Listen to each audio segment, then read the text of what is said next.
Good morning class 12। आज हम लोग स्टार्ट करने जा रहे हैं एप्लीकेशन ऑफ गॉस लॉ का तीसरा पार्ट, जो कि है electric field at a point outside the cell. Right, तो हम लोग स्टार्ट करते हैं। सबसे पहले हम लोग शेल के बारे में जान लेते हैं, होता क्या है शेल। तो देखो, जो स्फीयर होते हैं, स्फीयर दो टाइप के हो सकते हैं, दो टाइप के स्फीयर हो सकते हैं, एक हॉलो और एक सॉलिड। अब हॉलो स्फीयर जो होता है उसे हम लोग बोलते हैं थिन शेल। क्या बोलते हैं? Thin shell. इसे हम लोग क्या बोलते हैं? Thin shell. राइट, सॉलिड आपका सॉलिड शेल हो जाएगा। ठीक है, अब हम लोग को इलेक्ट्रिक फील्ड निकालना है at a point which is at a distance r from the centre of the spherical shell. तो लेट अस कंसीडर, जैसे यहां हमने कंसीडर किया, ये हम लोग कंसीडर करते हैं स्फीयर है जो कैसा है? Hollow, thin hollow spherical shell. ये कैसा है? Thin shell.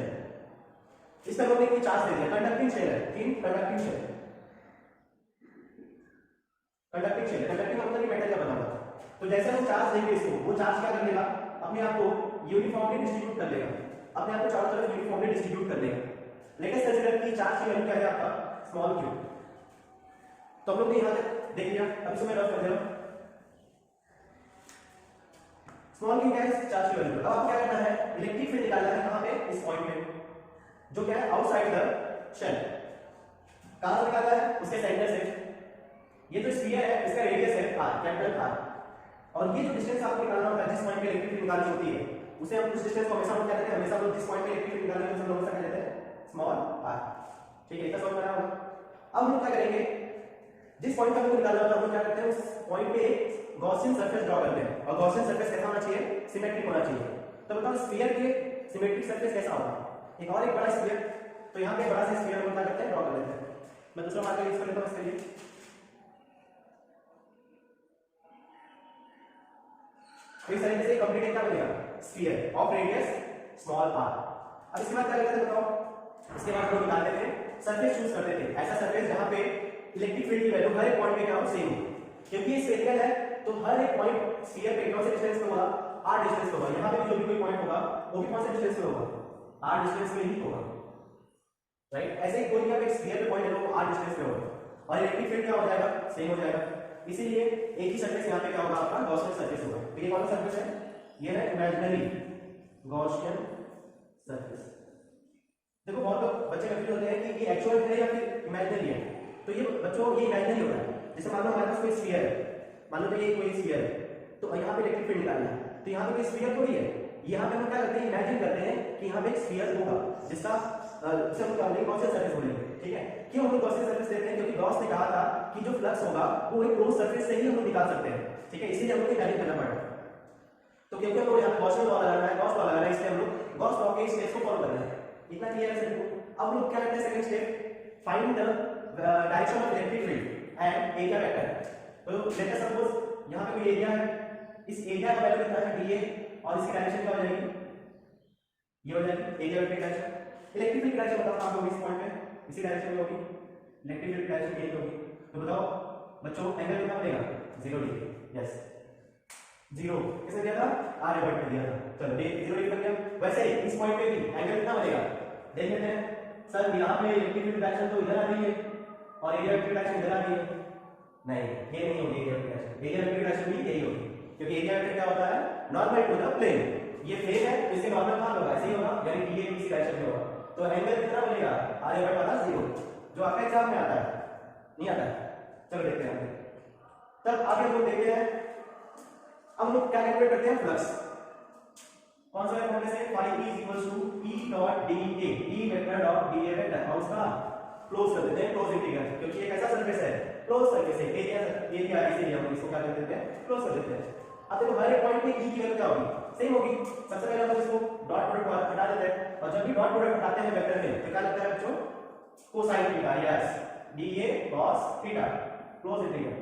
cos थीटा की वैल्यू क्या है? cos 0, और cos 0 कितना होता है? 0 नहीं, cos 90 0 होता है, cos 0 हमेशा क्या होता है? 1 होता है। तो ये आ जाएगा। अब इस इंटीग्रेशन से बाहर क्या निकालते हैं? जो कांस्टेंट है, कांस्टेंट क्या है? तो इस पॉइंट पे इलेक्ट्रिक फील्ड उतना ही होगा, इस पॉइंट पे हर एक पॉइंट पे इलेक्ट्रिक फील्ड की वैल्यू सेम होगी। E बाहर आ जाएगा, बचेगा close integral of dA। dA का क्लोज इंटीग्रल आप कर लो तो क्या बचेगा? Surface area of the sphere, surface area of sphere. अब स्फीयर आ गया, सबको वही आ जाता है 4/3 पाई r क्यूब। अरे वो वॉल्यूम होता है, यहाँ पे सरफेस एरिया निकालना है। सरफेस एरिया का फॉर्मूला नहीं आता है तो रट लो, क्या है 4 पाई। अब बताओ आर कौन सा लिखेंगे, यहाँ पे बच्चे कंफ्यूज हो जाते हैं कि आर कौन सा लिखेंगे, कैपिटल आर कि स्मॉल आर। तो ये कौन सा सरफेस एरिया है किसका, उस गॉसियन सरफेस का, ये गॉसियन सरफेस का है। क्यों गॉसियन सरफेस का ले रहे हैं, क्योंकि डी आपने कहां कैलकुलेट किया है, गॉसियन सरफेस पे किया है, इसीलिए उसी का एरिया हम लोग कैलकुलेट करेंगे। तो इसका रेडियस कितना है, हां स्मॉल आर, तो यहां पे लिखेंगे क्या, स्मॉल आर का स्क्वायर। तो ये क्या हो गया, मैथमेटिकली हम लोग फ्लक्स जैसे कैलकुलेट करते हैं वो फ्लक्स कैलकुलेट करेंगे। अब हमारे पास एक फॉर्मूला है, क्या फॉर्मूला है, गॉस लॉ। तो गॉस लॉ का फॉर्मूला लगा देते हैं, but according to Gauss law क्या होता है, the net electric flux to any closed surface is equal to the 1 upon epsilon naught times the net charge enclosed by that closed surface। हो गया definition, दोनों चीज सेम है, दोनों को बराबर कर दो, यानी आ जाएगा E into 4 pi r square is equal to q upon epsilon naught। सही है, गलत होगा बता दो। तो E बराबर यहां से क्या आ जाएगा, q upon 4 pi epsilon naught r square, इसी को हम लिख सकते हैं 1 upon 4 pi epsilon naught into q upon r square। तो ये आ गया electric field at a point r which is outside the sphere. Electric field outside sphere, ठीक है। अब आप देखो, अब अगर मैं आपसे क्वेश्चन पूछूं, यहां पे एक क्वेश्चन पूछूं कि ये कोई आपका पॉइंट है, इसमें चार्ज है क्यों, और इससे r डिस्टेंस पे आपको इलेक्ट्रिक फील्ड निकालनी है, तो उस इलेक्ट्रिक फील्ड की वैल्यू कितनी हो जाती है, k q upon r square. ये दोनों कुछ सेम लग रहा है, अरे इसकी वैल्यू है, ये k की वैल्यू है k q upon r square, ये और ये वैल्यू सेम है। इसका क्या मतलब है, इसका मतलब ये है कि जो ये चार्ज आपका स्फीयर पे है वो ऐसे बिहेव करता है, एक्चुअली नहीं, it behaves like that it present on the centre of the sphere, ठीक है। वो ऐसे बिहेव करता है कि वो कहां पे प्रेजेंट है, उसके स्फीयर पे प्रेजेंट है और स्फीयर के सेंटर पे प्रेजेंट है। तो ये हो गया आपका। एक एक्सप्रेशन और पूछता है in terms of surface charge density. Surface charge density क्या होता है, तो यहां पे लेते हैं सरफेस चार्ज डेंसिटी सिग्मा क्या होता है, q अपॉन एरिया, यही होता है। तो देखो यहां से हम लोग E बराबर, ये चीज देख लो 4 पाई r स्क्वायर, 4 पाई r स्क्वायर, ये क्या है, ये सरफेस एरिया है और ये q है, तो q अपॉन एरिया का मतलब क्या लिख सकते हैं, सिग्मा।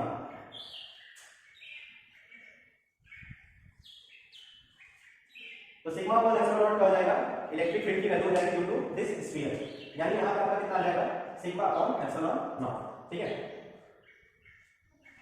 गलती कर दी आपने, क्या गलती है, जो लोग मैं बोल रहा था, जो बच्चे गलती करते हैं, क्या गलती करते हैं, ये एरिया किसका है, ये एरिया उस स्फीयर का है जहां पे चार्ज प्रेजेंट है, चार्ज कहां पे प्रेजेंट है, इस स्फीयर में प्रेजेंट है, इसका एरिया क्या हो जाएगा 4 pi capital R square,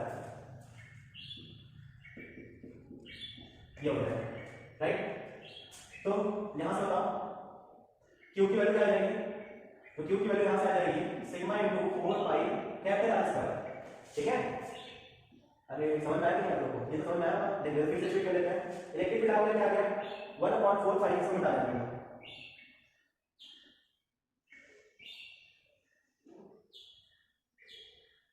4 pi epsilon into q upon r square आ गया।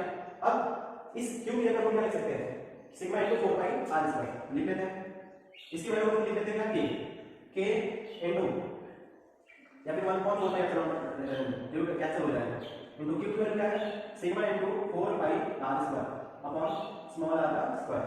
तो देखो 4 पाई से 4 पाई क्या हो जाएगा, कैंसिल हो जाएगा, बचेगा sigma r square upon epsilon not into r square, यानी इलेक्ट्रिक फील्ड जो होगा, इलेक्ट्रिक फील्ड जो होगा वो क्या हो जाएगा, इनवर्सली प्रोपोर्शनल हो जाएगा 1/r स्क्वायर के, यानी जो इलेक्ट्रिक फील्ड होगा, इलेक्ट्रिक फील्ड जो होगा वो इनवर्सली प्रोपोर्शनल हो जाएगा 1/r स्क्वायर के। ये आउटसाइड द स्फीयर की बात हो रही है, ठीक है, पॉइंट हमने लिखा है outside the sphere. I hope कितना समझ में आया होगा, अगर नहीं समझ में आया है आप इसको फिर से देखिए, फिर नहीं समझ में आ रहा है तो आप मेरे व्हाट्सएप नंबर पे कांटेक्ट करिए। ओके, नेक्स्ट हम लोग चलते हैं आगे। नेक्स्ट टॉपिक है ऑन द सरफेस, अगर ये पॉइंट यहां पे आ जाए, सरफेस पे आ जाए, तब इलेक्ट्रिक फील्ड कितना होगा, चलो देखते हैं।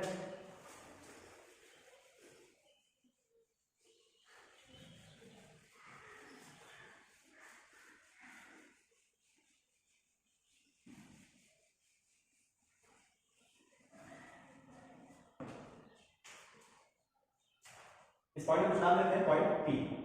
अब आगे लिखते हैं if point P comes on the surface of the sphere spherical charge,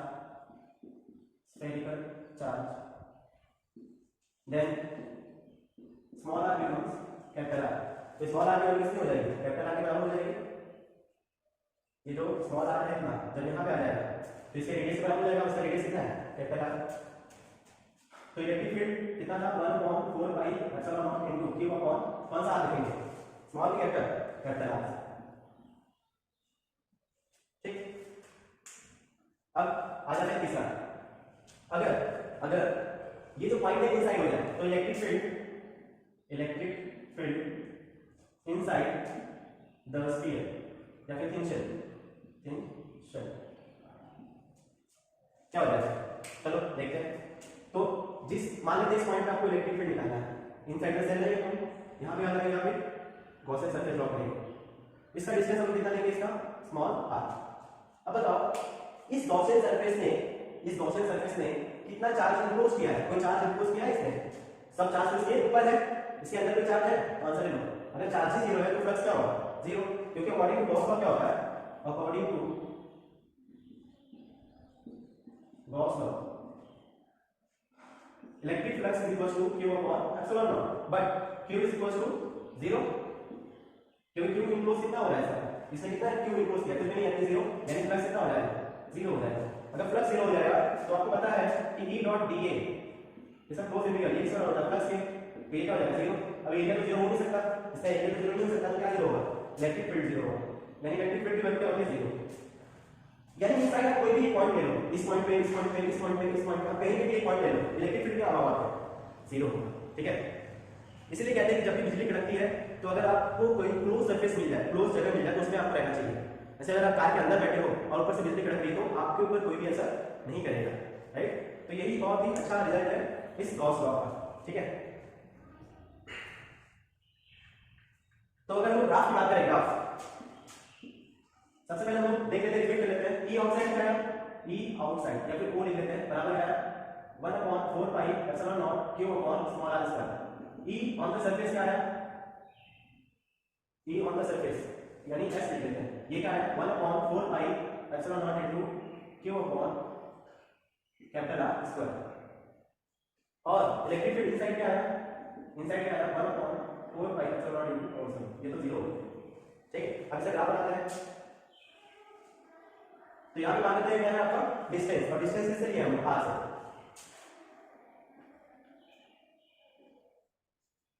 तो यहां पे कहते हैं ये स्फीयर होगा, मान लेते हैं आपका स्फीयर है, एक मोटा सा स्फीयर है मेरे जैसे, ये आपका मोटा सा स्फीयर है जैसे, ठीक है, नहीं ऐसे नहीं है, ओके मान लेते हैं बस। चलो ये स्फीयर है, इसका रेडियस कितना है, ये इमेजिनरी स्फीयर है, वैसे ही कंसीडर करें, इसका रेडियस r, यानी यहां पे r की वैल्यू क्या होगी, कैपिटल R। और यहां पे जो r होगा वो रेडियस किससे होगा, r से। इस r से जो r रेडियस है उससे ये r क्या है, छोटा है, तो उसके अंदर r छोटा होगा, यहां r क्या है, बड़ा है। तो r जब बड़ा है तो इलेक्ट्रिक फील्ड किस पे डिपेंड कर रहा है, 1/r²। तो ये इलेक्ट्रिक फील्ड है इस लाइन पे, इस पॉइंट पे क्या है, इस लाइन पे क्या है, इलेक्ट्रिक फील्ड यानी E।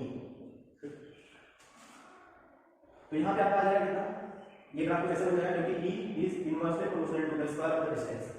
इस पॉइंट पे कितना हो जाएगा, तो मैक्सिमम हो जाएगा, और उस मैक्सिमम की वैल्यू क्या हो जाएगी 1/4 pi epsilon not into q upon capital R।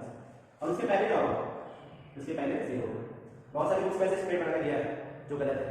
Thin shell के लिए इनसाइड में इलेक्ट्रिक फील्ड क्या होता है, 0, ये 0 होता है। इस पॉइंट पे आओ, इस पॉइंट पे आओ, इस पॉइंट पे कहीं भी आओ, 0 होगा। आई होप कि आपको समझ आ रहा होगा। ये टच यहां पे टच नहीं करेगा, ये कहां पे टच करेगा, इनफाइनाइट पे टच करेगा, क्लियर है। चलो ठीक, इतना समझ आ गया। तो इसी के साथ ये आपका चैप्टर ओवर होता है। अब इस पे हम लोग इमेजिनल सॉल्व करेंगे, एनसीईआरटी के क्वेश्चन सॉल्व करेंगे, ठीक है। कुछ सेलेक्टेड क्वेश्चंस मैं लूंगा जो आपके प्रीवियस एग्जाम में आ चुके हैं, उसे हम लोग यहाँ पे सॉल्व करेंगे। मैं क्वेश्चन आपका पीडीएफ दे दूंगा, मैं उस पीडीएफ का मैं यहाँ पे आपको सॉल्यूशन कर लेता हूँ, ठीक है। आई होप कि आपको आज का लेक्चर अच्छा लगा होगा। Thank you.